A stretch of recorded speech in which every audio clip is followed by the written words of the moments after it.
খালেদা জিয়া আমাদের জন্য কে ছিলেন? অবশেষে আজ ভোরবেলায় এবার কেয়ার হাসপাতালের দিক থেকে, বিএনপি সংগঠন হিসেবে তাদের দিক থেকে ভোরবেলায় ঘোষণা করা হয় যে খালেদা জিয়া মারা গেছেন। প্রশ্নটা হলো যে খালেদা জিয়া আমাদের জন্য কে ছিলেন? স্বভাবতই মানুষের মৃত্যুর পরে এসব মূল্যায়নগুলো ফিরে ফিরে আমাদের মাথায় আসে, মনে আসে। পাবলিক ফিগার হলে তো সেসব প্রসঙ্গ আরো বেশি করে আসে। তার একটা সোজা খাস প্রশ্ন হলো, উনি কে ছিলেন আমাদের জন্য? প্রথম শব্দটা আমি বলবো, আমার বিচারে উনি আমাদের জন্য একটা আপোষহীন, একটা আনকম্প্রোমাইজিং লিডার। দেশের স্বার্থের প্রশ্নে, রাজনৈতিক স্বার্থের প্রশ্নে, রাষ্ট্র স্বার্থের প্রশ্নে উনি অলওয়েজ একটা আনকম্প্রোমাইজিং, একটা স্ট্রং, শক্ত পাথরের দেওয়ালের মতন অবস্থান নিচ্ছেন। এইটিকে এক কথায় বলতে গেলে দ্য আনকম্প্রোমাইজিং ক্যারেক্টার। এসব প্রসঙ্গে তিনি কোথাও কারোর সাথে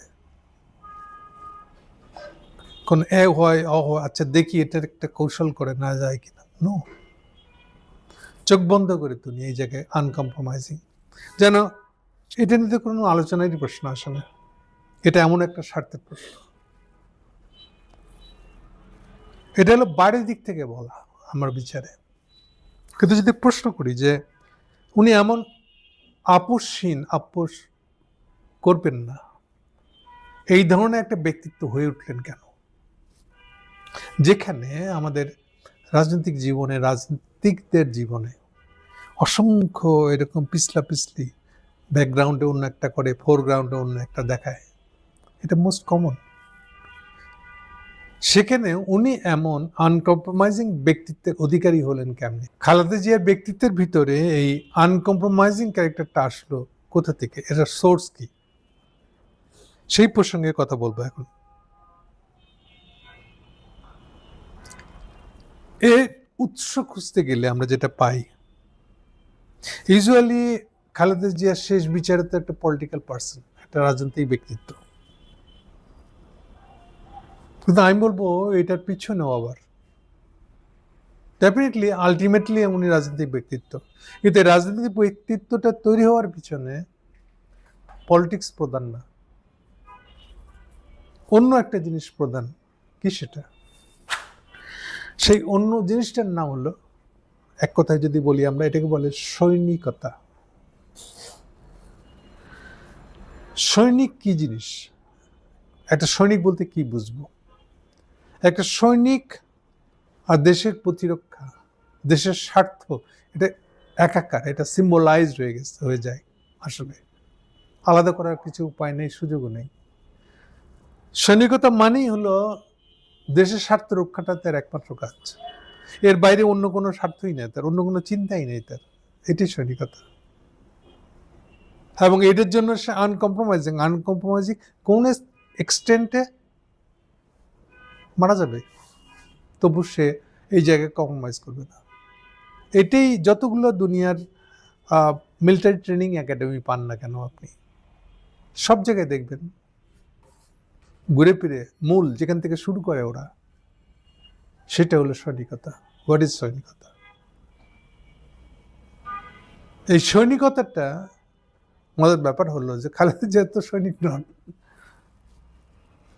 কিন্তু এই সৈনিকতার ট্রেনিংটা ওটা ওনার হয়েছে ওনার স্বামীর কাছ থেকে।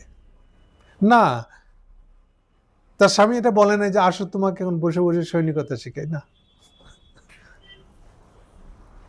তার স্বামীকে শিখাতে হয়েছে যেটা, যে তার অ্যাটিচিউডটা কি দেশের প্রতি। এখন তার অ্যাটিচিউড মানে, যেহেতু উনি একটা মেজর জেনারেল, সৈনিক তো বটেই,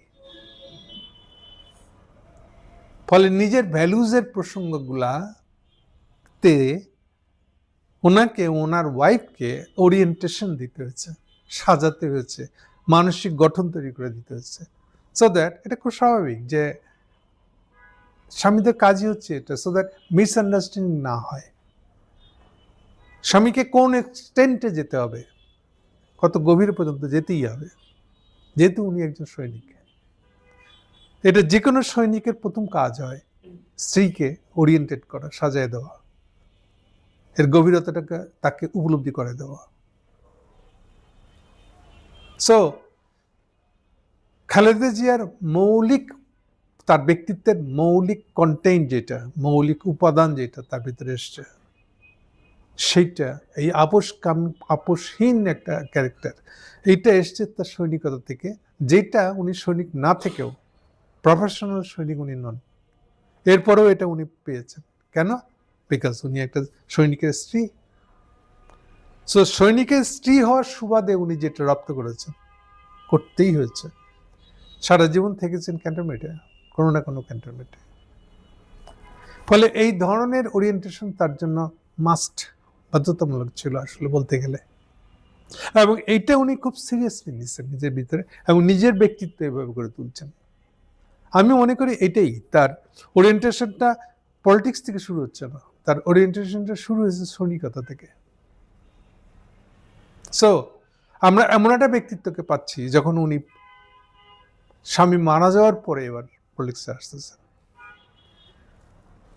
তখন উনি সবার আগে জোর দিচ্ছেন, যেটাকে প্লেস করেছেন নিজের ব্যক্তিত্বকে, সেটা হলো দেশের স্বার্থ। একটা সৈনিক যে চোখে দেখে,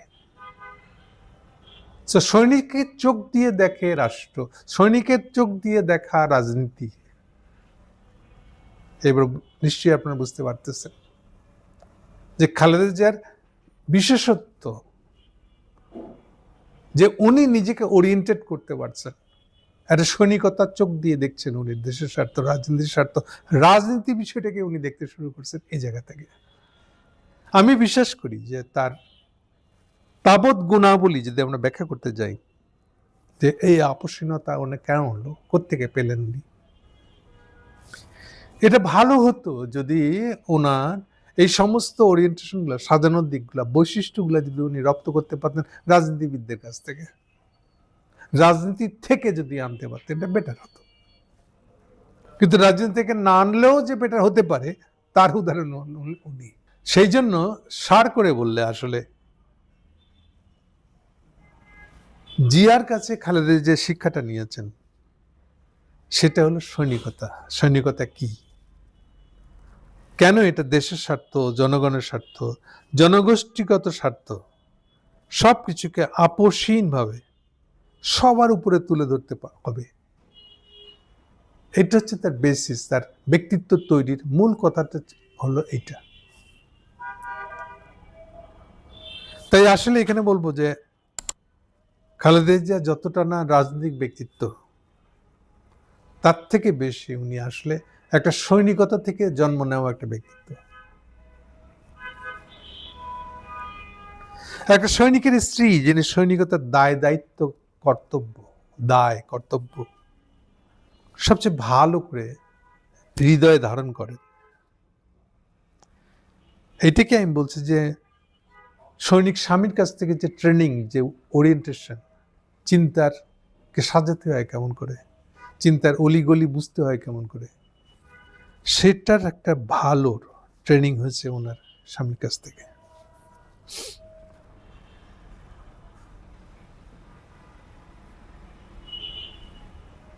মজার দিকটা হলো যে তার স্বামীর রাজনৈতিক জীবনের আয়ু কিন্তু তার তুলনায় কিছুই না। আমরা যদি তার স্বামীর রাজনৈতিক জীবন অর্থে ধরি, ৭৫ সালে ৮ই নভেম্বর যখন উনি সরকার দায়িত্ব নিয়েছেন, অফিসিয়ালি আরো কয়েকদিন পরে, কিন্তু উনি ৭ই নভেম্বরটা ফেল করার পরে যখন এটা পুনর্গঠিত হয় আর্মি, সেটার যেটাকে বলে যে মাস্তুলের মাথায় বসে ওখানে উনি, যদিও তখনও প্রেসিডেন্ট ছিল, সেটা সব হতে রিটায়ার করতে, উনি পদত্যাগ করে চলে যেতে সময় লাগছে। এরপরে উনি ক্ষমতা নিয়েছেন। এমনিতেই ৮ তারিখে একবার প্রধান সামরিক আইন জারি করা হয়েছিল। প্রেসিডেন্ট, আমার যতটুকু মনে পড়ে, প্রেসিডেন্ট সায়েম পদত্যাগ করার পরে উনি আবার মার্শাল জারি করে কিন্তু ক্ষমতা নিয়েছিলেন, মানে মার্শাল আর একবার করে ঘোষণা করেছিলেন উনি। যদি আমরা ধরি যে ওই দিন থেকে উনি আসলে রাজনৈতিক লোক জিয়া রহমান, তাহলেও তার মানে ধরেন যে 75-এর শেষ, 76-এর শুরু যে ধরি আমরা, তার 76, 77, 78, 79, 80, 81, 6 বছর। জিয়া রহমানের রাজনৈতিক আয়ু, লাইফ 6 বছর, তুলনায় খালেদা জিয়ার আয়ু, আমার নিজের স্মৃতি থেকে বলছি, খালেদা জিয়া কবে রাজনীতিতে প্রবেশ করেছিলেন? আমার জানা মতে এটা 1984। কেন বলছি 1984? ওনার স্বামী জিয়া রহমান মারা যায় 30শে মে 1981। তার স্বামী মারা যাওয়ার পরে আবার ইলেকশন হয়েছে, president election. President Sattar president হয়েছে, ভাইস প্রেসিডেন্ট, ইলেকটেড প্রেসিডেন্ট হয়েছে। কিন্তু এটা 1 বছরও থাকতে দেয়নি জেনারেল সত্য। 1 বছরের মধ্যে এটাকে উনি করে, উনিও সামরিক ক্ষমতা দখল করে। সেটা ঘটেছিল 82 সালের 25শে মার্চ, না 24শে মার্চ, একদিন আগে আর কি, 26শে মার্চের 1-2 দিন আগে উনি সাত্তারকে পদত্যাগ করিয়ে দিয়ে বা ক্ষমতা থেকে সরিয়ে দিয়ে নিজে ক্ষমতা নিয়েছিলেন। ওইটাই তার মিলিটারি কু। ফলে আবার পুরো 82 সালটা গেছে। 82 সালের শেষ থেকে স্টুডেন্টদের মুভমেন্ট শুরু হয়েছে, যে মুভমেন্টের আমি একজন শীর্ষ নেতাদের একজন। 83 সালের 11 জানুয়ারি প্রথম চেষ্টা করা হয় ঢাকা থেকে বাইরে বেরিয়ে যাওয়া, রাস্তায় নিয়ে যাওয়া। আপনারা জানেন যে এরশাদের সামরিক আইনটা ছিল এতই কড়া যে আপনি হলের ফ্লোরেও মিছিল করতে পারতেন না। ঢাকা মিছিল কলা ভবনের যে বারান্দাতেও মিছিল করতে পারতেন না, হলে পারতেন না। হলে কোনো রুমে যদি 4-5 জন বসছেন, ওটাও খবর চলে যেত ডিবির কাছে। এরকম একটা অবস্থা ছিল। তারপরেও এটা ভেঙে আমাদের বেরিয়ে আসতে আসতে লেগে যায় 11 জানুয়ারি, ওটা পারি নাই, ফেল করে যায়। সমাবেশ হয়েছিল একটা খুবই ছোট্ট করে, কিন্তু পরবর্তীকালে এটা রিঅর্গানাইজড হয় 14ই ফেব্রুয়ারি। 14ই ফেব্রুয়ারি হচ্ছে সেই দিন, 83 সাল, যেদিন প্রথম আমরা ক্যান্টনমেন্ট ছেড়ে বাইরে, এই ঢাকা ইউনিভার্সিটির সীমানা আস্তে আস্তে করে আমরা বাড়তেছিলাম, আর ওরা সীমানা নতুন করে বাইরে বানাচ্ছিল। সেই হিসেবে ফাইনালি যে জায়গায় ছিল সেটা হলো আমরা ইউনিভার্সিটি ক্যাম্পাসের বাইরে বেরোবো। ক্যাম্পাস বলতে নীলক্ষেতের যে ফানিটা ছিল ওটা ক্রস করবো না, এই ছিল তাদের সাথে চুক্তি। কিন্তু ওই 14ই ফেব্রুয়ারি আমরা ওইটাও ক্রস করে যাই। আর এদিকে ধরলে পরে কার্জন হলের ওই যে কোনাটার ওপারে হলো এডুকেশন মিনিস্ট্রি, এইটাও সেদিন আমরা ভেঙে দিই। যদিও বহু লড়াইয়ের পরে, দুপুরের পর থেকে এটা ভেঙে আমাদের একটা পোর্শ বেরিয়ে চলে যায়, পুলিশের ব্যারিকেড, বাকিটা থেকে যায়। আর ওটার সঙ্গে সারাদিন যুদ্ধ চলে। একদম দিন শেষে 3-4 জন বোধহয় মারা যায়। এবং ওই দিনই দুপুর 3টা থেকে কার্ফু দিয়ে দেয় এরশাদ। এ হচ্ছে 14ই ফেব্রুয়ারি। ফলে আমরা বাইরে বেরিয়ে যাওয়া বলতে 14ই ফেব্রুয়ারি। এখন দ্রুত করি এই জায়গাটা। 14ই ফেব্রুয়ারি বার্ষিকী 1984। খালেদা জিয়া রাজনীতির প্রবেশ বলতে ওটাই মনে করা হয়। অর্থাৎ আমরা সবাই যখন ছাত্র সংগ্রাম পরিষদের থেকে এই 14ই ফেব্রুয়ারি পালন করার জন্য জমায়েত হচ্ছি 1 বছর পরে, ইতিমধ্যে এই 1 বছরে বিএনপির ভিতরে চরমতম বিশৃঙ্খলা লেগে গেছে। খালেদা জিয়া তখনও রাজনীতিতে আসেন নাই, বদরুদ্দোজা তখন সেক্রেটারি হিসেবে একমাত্র সবেদন নির্মণি। কিন্তু তার উপর প্রচণ্ড চাপ, ছাত্রদলের প্রচণ্ড চাপ। ছাত্রদলকে আবার সংঘ পরিষদে নেওয়া হয় নাই, তারাও আসতে চায় নাই, বা তারাও কোনো ধরনের মিছিল তখন পর্যন্ত করে নাই। এরাই দল বেঁধে গেছিল বদরুদ্দোজার বাসায় গিয়ে তাকে গালাগালি করা, বকাবাজি করতে দেওয়া। এটাই পরিণতিতে বদরুদ্দোজা ফোর্সড হয় এবং দল 2-3 ভাগে বিভক্ত। তোর পরস্পরের বিরুদ্ধে মারামারি করতেছে, তারা কিছুই করতে পারছে না। আর এটাই সহ্য করতে না পেরে ছাত্রদল প্রেশার ক্রিয়েট করতেছে। একটা পর্যায়ে বদরুদ্দোজা এবং তারা উদ্যোগ নিয়ে এই খালেদা জিয়াকে নিয়ে এসে দলের মধ্যে নেতৃত্ব দেয় এবং মিন করে যে আপনি থাকলে এইবার আমাদের ক্যাচালটা মিটে যাবে, ফোর্সড হবো আমরা। ফলে অনেকের যেমন ধারণা যে খালেদা জিয়া তার আমার স্বামী প্রেসিডেন্ট ছিল, ওই ক্ষমতার জোরে কিন্তু উনি দলের আমাকে নেতৃত্ব নিতে হবে না, উনি এগুলোর কিছুই ছিলেন না আসলে। ওনাকে বরং ওরা গিয়ে আমাদের মারামারি সামলাতে পারছি না আমরা, আপনি আসলে এটা মন মিটবে, এই আবেদন করাতে খালেদা জিয়া রাজি হয়েছিলেন। সো 84 সাল থেকে ধরতে হবে আমার বিচারে। এই জন্য 84 সালের এই ফেব্রুয়ারি থেকে হলো আসলে খালেদা জিয়ার রাজনৈতিক জীবন শুরু। তাহলে 84 যদি ধরি আমরা, শেষ হচ্ছে এটি 2025-এ, মানে প্রায় 40 বছর। তাহলে স্বামী প্রেসিডেন্ট জিয়ার তুলনায় তার political span of life, political life, এটা অনেক লম্বা। এই জায়গায় উনি স্বামীকে ছাড়াই গেছেন এবং উনি দেখাই গেছেন যে গৃহবধূ হিসেবে তো উনি আসছেন, কিন্তু পারলেন কি করে? মূল জিনিসটা কি? মূল জিনিসটা হলো এই যে তার সৈনিকতার ট্রেনিং, রাষ্ট্র স্বার্থ, দেশের স্বার্থে কিভাবে আনকম্প্রোমাইজিং থাকতে হয়, বারবার উনি এটার জন্য বাইরে গেছেন, সবার উপরে দাঁড়ায় গেছেন একটা ফিগার হিসেবে। আমার বিচারে খালেদা জিয়া এই কারণেই অন্য সমস্ত তার কন্টেম্পোরারি যত পলিটিক্যাল লিডার ছিল সবার চেয়ে উপরে উঠে গেছেন উনি।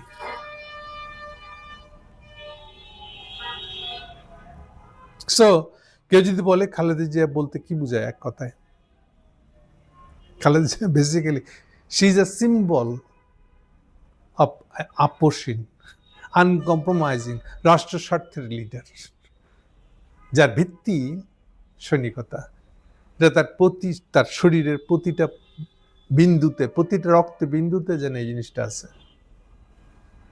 যে আনকম্প্রোমাইজ থাকতেই হবে।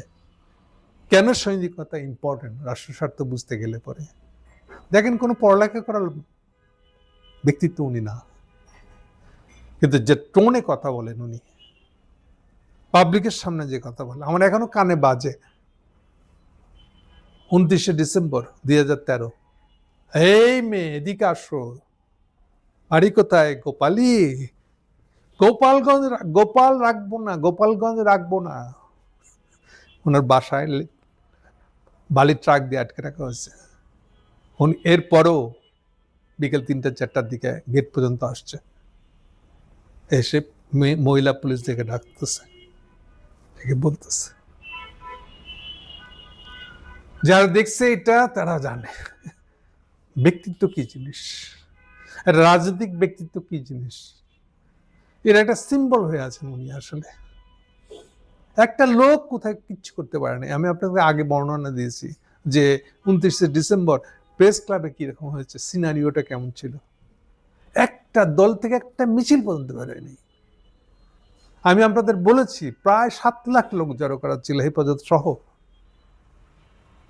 এবং যেহেতু সে হেফাজতের লোক ঢাকার বাইরের লোক, ওরা ঢাকার তরতরিকা বুঝবে না, ফলে আগে পলিটিক্যাল লোকরা মাঠে নামলে তারপরে ওরা নামবে, কিন্তু এই পলিটিক্যাল লোকগুলাই বিএনপির দিক থেকে নামে নাই কখনো। ফলে হোল জিনিসটা সারাদিনটা এরকমভাবে মাঠে মারা গেছে। আর দেখেন বিকেলবেলায় তাকে বাসা থেকে বেরোতে দেয় নাই, পুলিশ গিজ করতেছে, বালি ট্রাক তো আসেই। এরপরে উনি যেভাবে ব্যক্তিত্ব দেয়, এই মেয়ে এদিকে আসো, আমি চিন্তাও করতে পারি না যে এটা এত সহজ কিছু না একটা কাজ। সো তার ব্যক্তিত্বে একটা দ্যুতি ছড়াতো একটা, এটা বাংলাদেশের হিস্ট্রিতে একটা খুব এক্সটার্নাল, একটা বিশেষ জায়গা করে থাকা একটা জায়গা হবে এটা বলে আমি বিশ্বাস করি। সো খালেদা জিয়ার ব্যক্তিত্ব, পলিটিক্যাল ব্যক্তিত্ব কেমন হওয়া উচিত, তার একটা আদর্শ হয়ে থাকবেন উনি। এটি বলে আজকের মতো শেষ করলাম। থ্যাংক ইউ সব।